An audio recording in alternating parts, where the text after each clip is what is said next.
So this is my 14 years of trading advice. So if you don't want to learn it hard way and lose a lot of money, pay attention. Now the first Forex trading advice, only trade the liquid currency pairs. Now why is that? Because the higher the liquidity, the higher the predictability. And this would include the major pairs. Now even for major pairs, you don't have to trade every single pair, because the key thing about being a successful Forex trader is that you need to trade a currency that you really understand. Just like stocks, different currency pairs behave differently. You cannot treat all the currency pairs the same way, like a buffet. You got to treat it like an a la carte. Now yes, there are certain technical analysis indicators that you can use and apply to multiple currency pairs. But the trading strategies, okay? Let's say for example, London breakout. It works better in pound pairs based on my backtesting, more so than other currency pairs like Aussie yen or Australian pairs because of the London-New York sessions. You don't need to trade every pair under the sun. Pick a key few pairs that are highly predictable. And the second Forex trading advice I have for you is, a lot of us, including me, started out trading the freaking small time frame. Higher time frames, price are not moving. Yes, that is why you should trade. Doesn't make sense, right? You gotta understand that when you are trading the 1 minute, 5 minute time frame and you don't know what you are doing, it's like you're monitoring your husband and wife's emotions every single second. It is tedious and doesn't make sense. And you're working hard for the market. As a trader, we want the market to work hard for us. And in order to do that, we gotta shift to the higher time frames. And higher time frames, the indicators there, the chart patterns there, the candlestick patterns there, when they form, even though it takes a long time, they are more predictable as compared to the same pattern being formed in a smaller time frame. So how do you utilize all these time frames that you have? It's so hard to pick, right? Just understand this one concept. Higher time frames to determine big picture direction of the trend. Make sure you're trading with the trend. Smaller, lower time frames for entry. And looking at details of the price action. That's it. And the next trading advice I have for you is avoid the low liquidity sessions. Again, we want to trade the higher liquidity pairs, higher liquidity sessions as much as possible, because this is where the predictability is. Now, you already know that there's an Asian trading session, London, New York.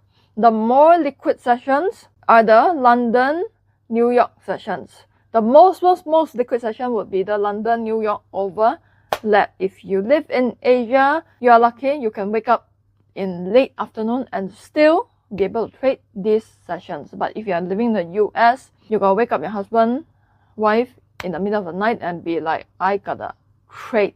Then after you get into an argument session, then you go to your trading desk. The next Forex trading advice. Now, a lot of beginners like to do this too because it's exciting. Now, trading is right now an e-sport.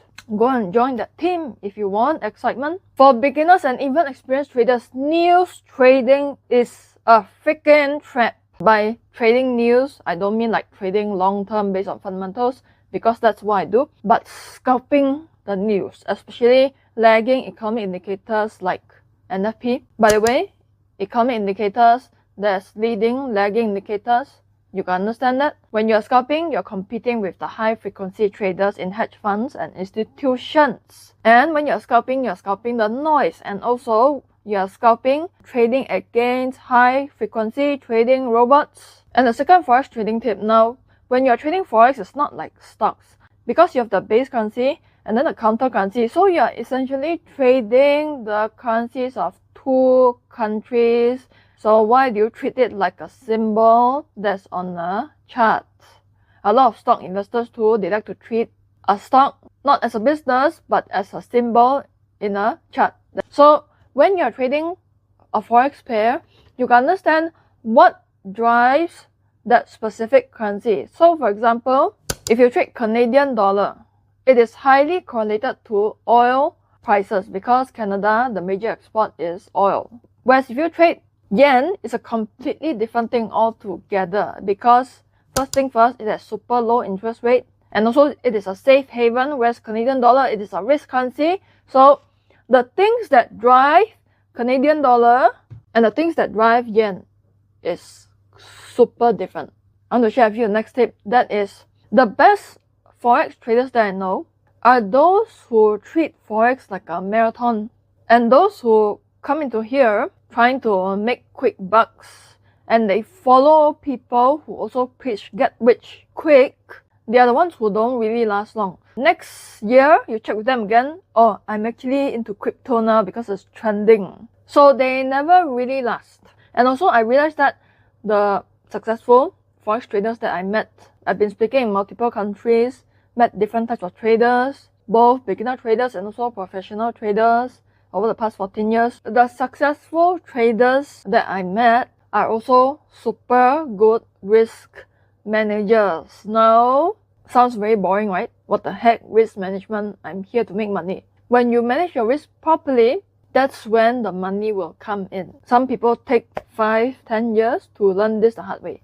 You get confident after a winning streak, then you massively increase your lot size and make this big oversized trade, and then this one trade that didn't work out wiped out your past 6 months, 1 year of hard work, even wiped out your whole entire trading account. Because Forex is so volatile, it's unlike trading blue chip stocks, so it tends to attract those thrill seekers. So if you are that rare kind of trader who is willing to just sit down, study this, hone your craft, manage your risk properly, focus on position sizing, while ensuring that your trading strategy is good, consistent, you will make it in the long term. Trading Forex is not like you are living in a bubble. Okay, a lot of traders, they like to trade in their little bubble, thinking that other markets won't affect currency pairs.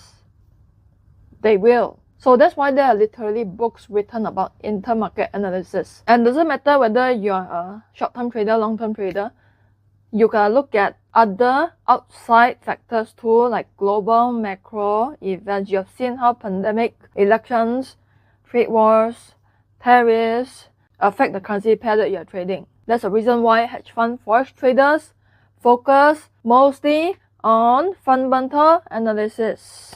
Of course, partly it's because they are mostly trading long-term, position trading, swing trading, but you need to learn economic indicators no matter what time frame you're trading. So if you don't know anything about Forex fundamental analysis, I've done a tutorial in the past. I'll put it somewhere here. And with that, I'll talk to you in the next video. Bye.